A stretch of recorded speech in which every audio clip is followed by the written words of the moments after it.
Forging heats steel to shape wheel blanks, followed by precise rolling and machining. Heat treatment enhances strength. Axles are forged, machined, and undergo ultrasonic inspection. Wheels and axles are pressed together under high force, then balanced and tested to ensure safety and performance. Technicians inspect interior panels, wiring, and equipment aboard Atlantis. They check switches, connectors, and insulation, ensuring all systems function correctly. Access panels are removed for visual inspection, while instruments and tools help verify operational readiness inside the shuttle. Grinding, straightening, pre-polishing, chrome plating, baking, final grinding, inspection, polishing. Metal blanks are loaded into the feeder and aligned for cutting. A hydraulic pusher moves each blank into the cutting zone. Once positioned, the upper blade drops with tremendous force, powered by a 1,700-ton hydraulic system cutting the blank cleanly. The cut pieces fall into a bin below. Workers use an electronic scale to measure each cut metal piece, then use a forklift to lift the bin of finished metal into a holding area to await the next process. The machine operates in a continuous cycle, with each blank being loaded, cut, and cleaned in succession. The operation begins with the transportation of the disassembled hydraulic press, using modular platform trailers equipped with hydraulic suspension systems to ensure load stability. Upon arrival at the installation site, each component is carefully offloaded using mobile cranes and positioned for staging near the foundation.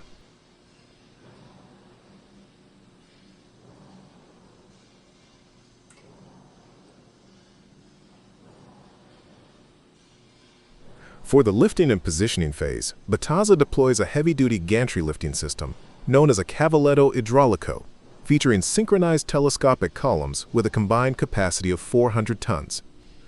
This system allows for vertical lifting with millimetric precision, essential for aligning massive structures within tight tolerances.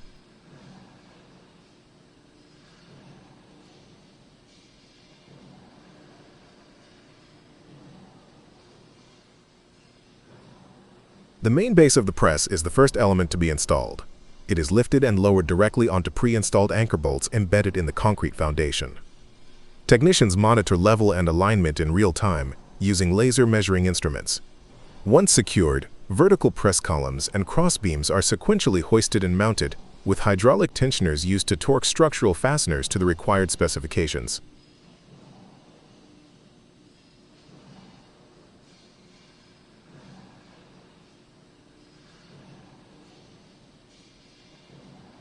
Subsequently, the press head and hydraulic cylinders are lifted and precisely integrated into the assembled frame. Hydraulic hoses and electrical connections are routed and installed by specialized crews.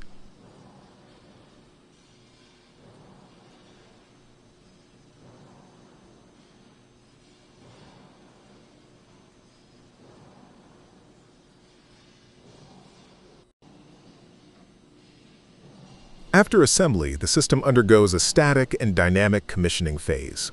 Hydraulic lines are pressurized and the press is tested under load to verify movement accuracy, pressure regulation, and safety interlocks. Final calibrations are performed to ensure compliance with operational and safety standards.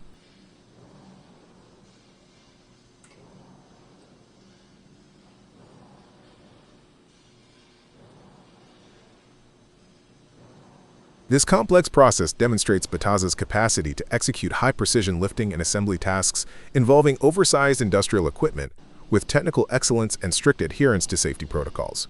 The automatic bearing assembly process starts with feeding the inner and outer rings into the system. .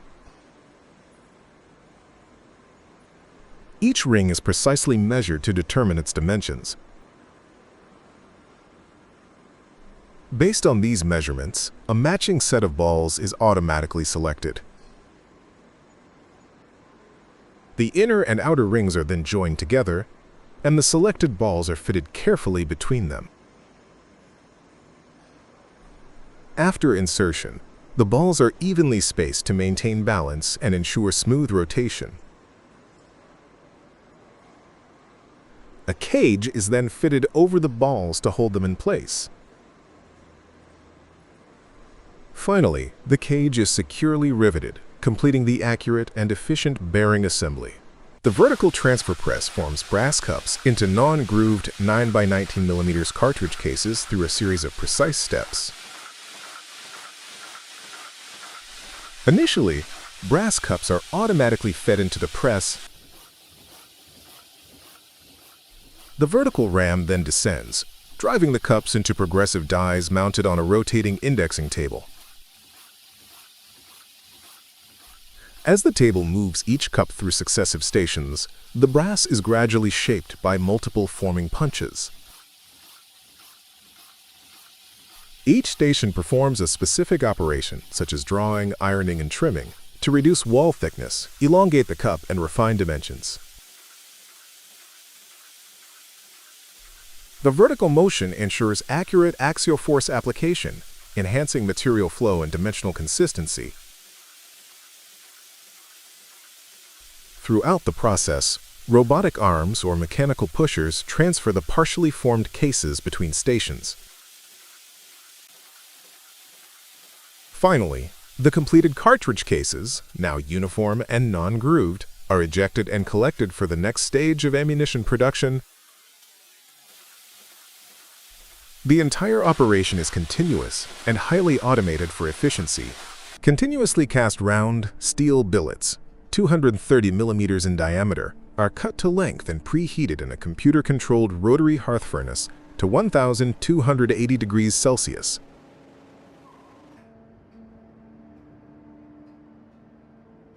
In the first forming step, the cross-roll piercer transforms the solid billet into a pierced shell by feeding it over an internal piercer using angled rolls.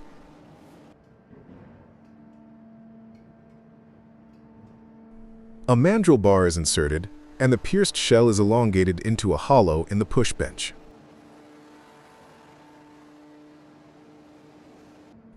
After radiometric inspection, the hollow is reheated in a walking beam furnace. In the final forming step, the stretch-reducing mill with 28 stands gives the tube its final diameter and wall thickness. Radiometric gauges verify dimensional accuracy. The seamless tubes, up to 150 meters long, are rapidly cooled, cut to final lengths, and either sent for further processing or delivered as high-performance products for applications in energy, automotive, and other demanding industries. At August Gerstner, the production of high-quality wedding rings began with alloying. Only the finest gold, silver, and carefully selected alloys are melted together at over 1,000 degrees Celsius. Induction heating ensures constant circulation, allowing all components to be evenly dispersed. The molten metal is then poured evenly into a mold and allowed to cool. Once solidified, the bar of alloy is rinsed under cold water to harden.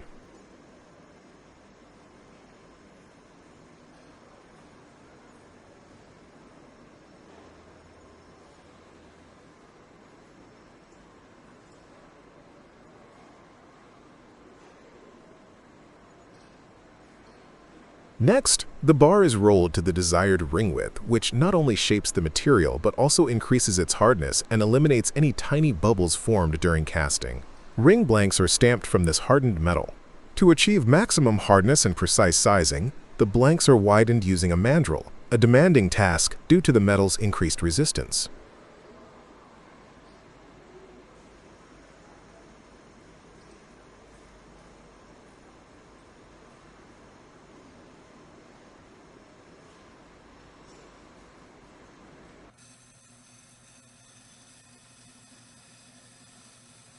The blanks are then machined on a lathe to refine the width, thickness, and final shape of the ring.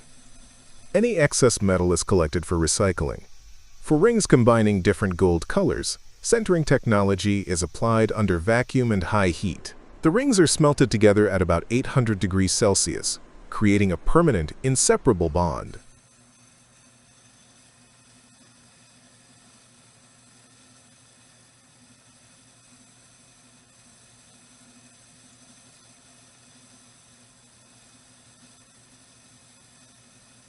Afterward, skilled goldsmiths trim and sand the surface until perfectly smooth.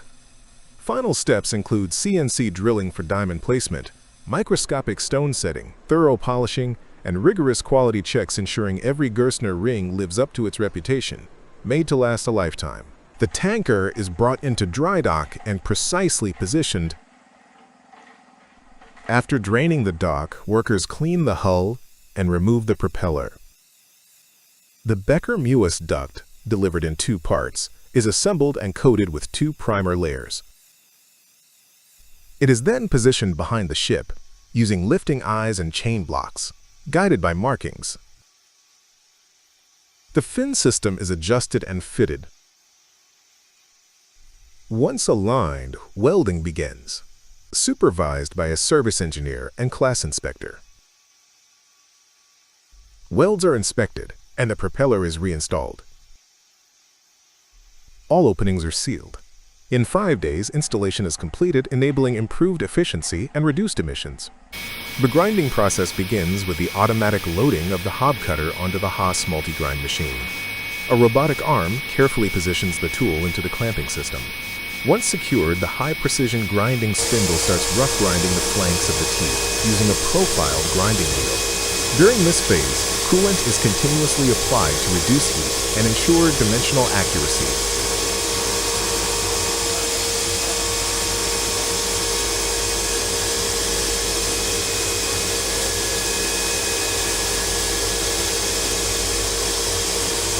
The machine then performs fine grinding to achieve the required surface finish and precise geometry. It executes complex movements along multiple axes, allowing the grinding wheel to follow the helix angle of the hob tooth precisely. Each tooth is processed with extreme accuracy, ensuring consistent cutting profiles throughout the tool.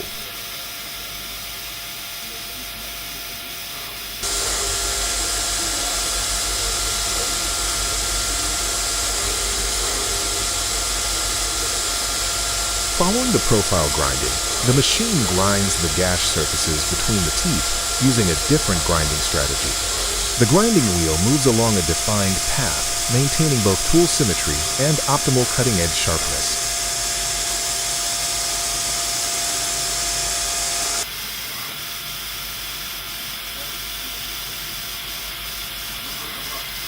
The process concludes with an inspection step inside the machine, using an integrated probe system to measure key geometrical parameters, ensuring the tool meets exact specifications before unloading. The construction process of the Arensfeld-Wittefeld wind farm commenced with extensive ground preparation. The topsoil was excavated and compacted to ensure a level and stable base for the wind turbine foundation. Subsequently, the outer formwork was erected to shape the circular base.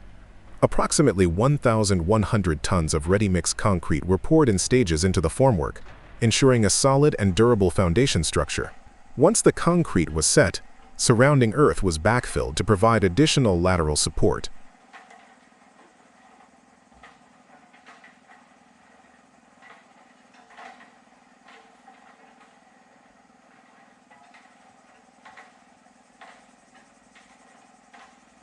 The entire foundation construction took around 10 days, followed by a mandatory 28-day curing period to allow the concrete to reach its designed strength.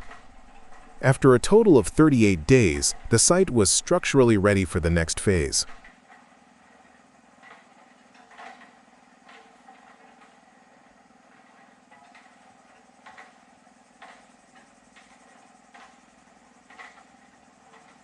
Meanwhile, underground power cable trenches were dug, and cables were laid to connect the turbines to the grid. Simultaneously, tower segments were transported to the site in a total of 40 heavy load deliveries, each precisely scheduled to maintain workflow efficiency.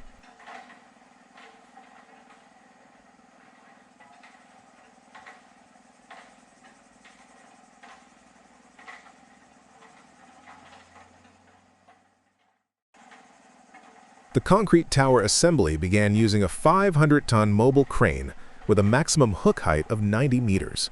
The tower was built ring by ring in sequential order. Each cylindrical segment was carefully hoisted and aligned using specialized rigging systems. The final tower ring, designated ring number 14, was composed of 2 prefabricated half shells that were joined on site with precision.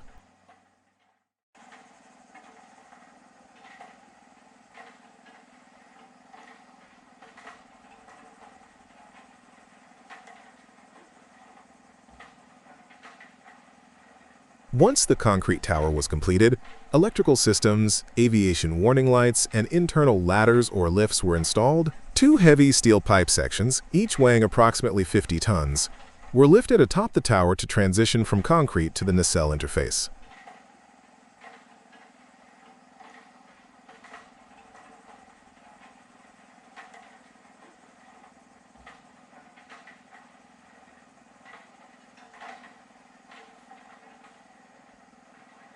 A 750-ton crawler crane, supported by an auxiliary crane, was used to install the nacelle. With a lifting height capability of up to 145 meters, it positioned the nacelle at a hub height of approximately 139 meters. Finally, with the rotor blades in place, the total turbine height reached nearly 199 meters. Billets are heated, extruded through dies, stretched, cut, aged, inspected, and packed, ensuring high-quality aluminum profiles in continuous 24/7 production. The roll-forming process begins by mounting a pre-cut metal coil, typically 0.5 to 0.8 millimeters thick, onto the decoiler unit with a 1300 millimeter roll carrier. The sheet is then fed into the roll-forming machine, which has a total forming length of 6,000 millimeters. A series of precision ground rollers, arranged in stages, incrementally bend the flat sheet without altering its thickness, forming symmetric flange profiles of 20 plus 25, 20 plus 30, or 25 plus 30 millimeters depending on the selected tool set.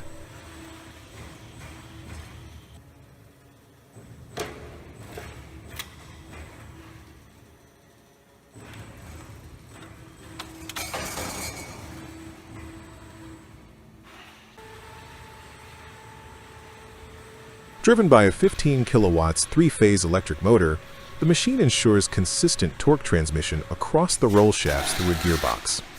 The forming speed reaches up to 1,000 meters per hour, optimized for continuous, high-volume production.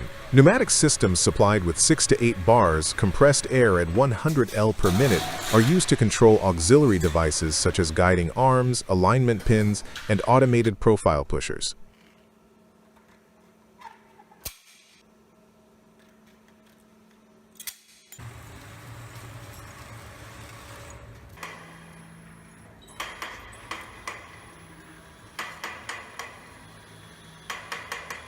Integrated into the line is a high-pressure silicon dosing system with a reduction gearbox, which applies sealant precisely along the flange during or after shaping. This feature eliminates the need for a secondary sealing process, enhancing efficiency and product readiness.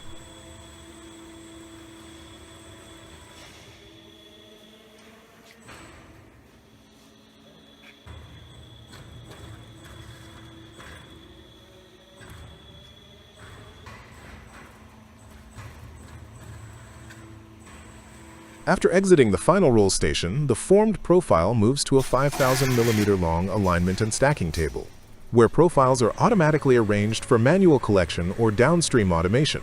The entire structure is built for industrial robustness, with a total width of 850 millimeters, a height of 1,200 millimeters, and an overall system weight of 2,170 kilograms.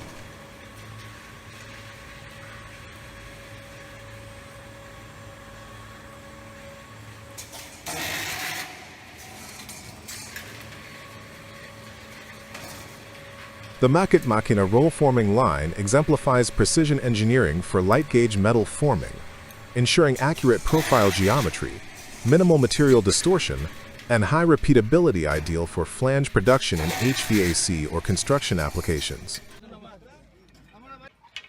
Workers lifted a 14-ton pre-tied wall into place and connected number 14 vertical bars using HRC 500 extender couplers, ensuring secure splicing with simple installation and minimal field adjustments at Back River.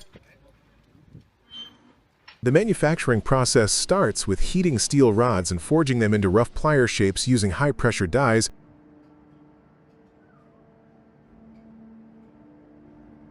After cooling, the blanks are trimmed to remove excess material, and precise holes are drilled for the joint mechanism.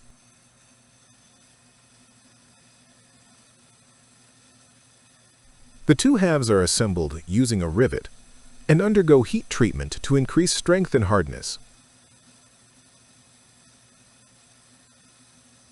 The surface is then ground and polished for a smooth finish.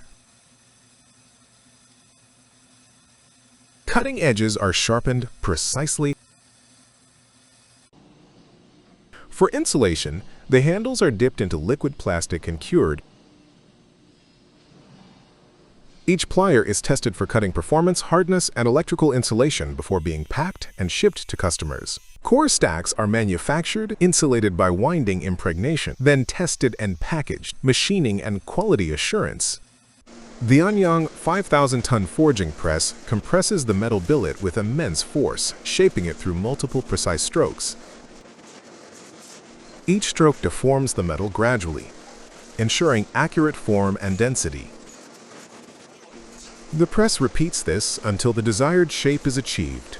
The construction of the new surface water drainage tunnel through Chester City Center began with the completion of one of the 7 required tunnel shafts located at Grosvenor Roundabout. This vertical shaft was excavated to provide access for the tunnel boring machine and other pipe jacking equipment.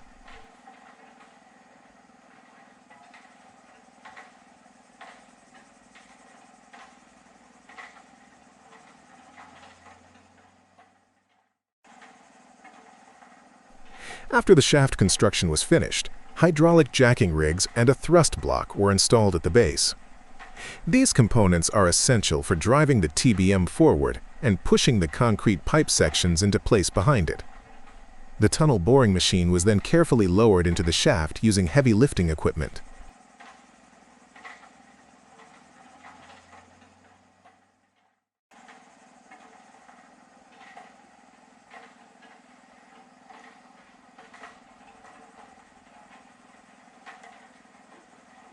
Once in position, the TBM began its operation by cutting through the ground horizontally.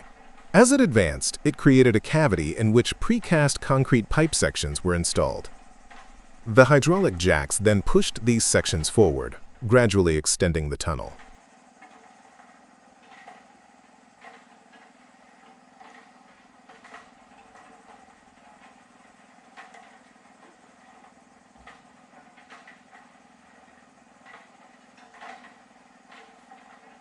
This process of cutting, installing pipe segments, and jacking was continuously repeated. Each time a section was completed, new pipe segments were added, and the TBM resumed boring towards the next shaft. The procedure ensured minimal surface disruption and maintained alignment with the planned underground route.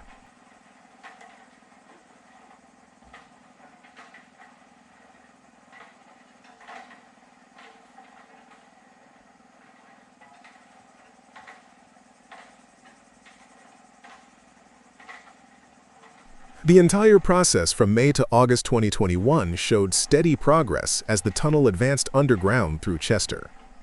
The method of pipe jacking using a TBM allowed efficient and precise tunneling through urban areas, connecting multiple shafts while laying the drainage pipeline. Scrap steel is delivered and sorted before being fed into the electric arc furnace. The furnace melts the scrap using a high-temperature electric arc. After melting, impurities are removed and alloying elements are added. The molten steel is then cast and cut into steel bars, ready for distribution and shipping. The hydraulic press forms stainless steel pans by applying high pressure to a metal blank placed in a die. First, the blank is centered on the lower die. As the press activates, the upper die descends, gradually shaping the metal into the desired pan form. The deep drawing process ensures uniform thickness and precise contours. Lubricants reduce friction and prevent material tearing. After full forming, the upper die retracts, and the finished pan is removed. This cycle ensures consistent, high-quality pan production with minimal manual intervention. The pipeline welding process begins with precise alignment of pipe sections using internal clamps. 2 torches simultaneously perform root welding from inside the pipe to ensure uniform penetration. Following this, multiple layers including hot pass, fill, and cap are applied using mechanized welding heads mounted on a rotating ring system.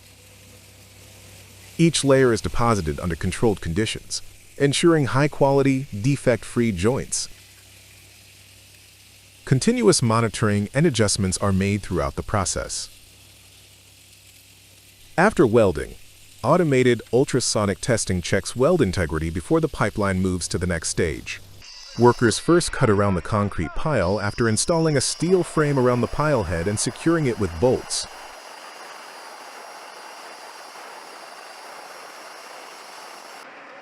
They then place hydraulic jacks into pre-positioned holes in the frame.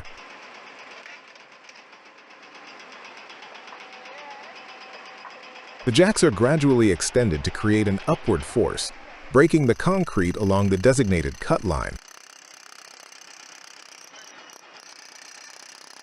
As the pressure increases, the top of the pile comes off cleanly without damaging the reinforcing bars.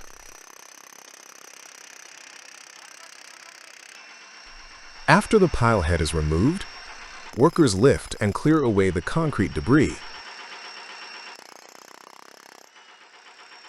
The exposed rebar is then cleaned and prepared for future construction phases. Slabs are heated in a furnace, rough rolled to 28 millimeters, then finish rolled to final gauge and cooled on the runout table. The production process begins with feeding steel coils into the perfiladora P6. The steel passes through a series of rollers that gradually shape it into M profiles, with thicknesses ranging from 2.0 to 6.0 millimeters. The profile is continuously formed at an average speed of 14 meters per minute. After shaping, the profiles are cut to length using a hydraulic shear system. These structural profiles are designed for use in warehouses and industrial buildings. The process ensures precision and consistency across all produced sections. The 19,000 pounds pump housing is rough machined using a vertical turning lathe. After that, it is moved to a horizontal boring mill for precision machining. Key surfaces are bored and milled to achieve a 63 micro-inch finish and plus or minus 0.001 inch tolerances. Final inspection ensures all critical dimensions meet strict specifications. The Joy low seam long wall system begins tunnel drilling with a shearer that moves along the coal face, cutting material continuously.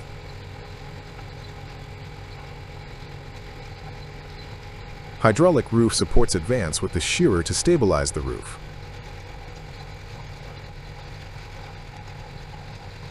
A chain conveyor transports the coal away, enabling efficient, safe excavation under harsh Arctic conditions at Lunkefjell mine. The VCLT-100 uses direct diode laser technology to precisely cut tubes up to 100 mm round or 3 square.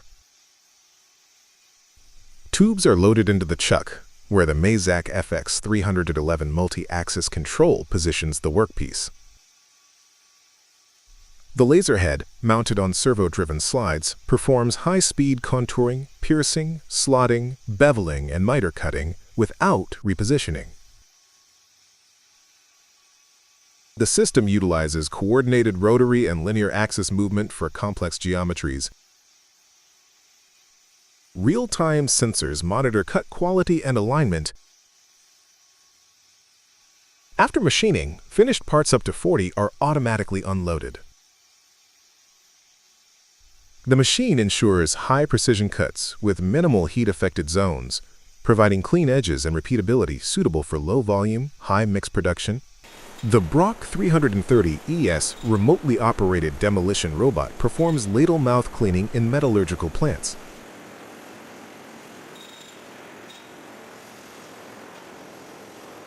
The robot approaches the ladle and uses its articulated arm, equipped with a hydraulic breaker, to remove slag and worn refractory material from the ladle mouth.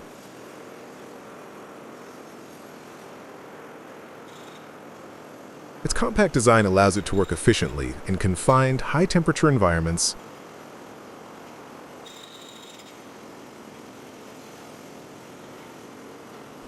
The precise movements of the robot ensure that only damaged material is removed without affecting the surrounding refractory lining.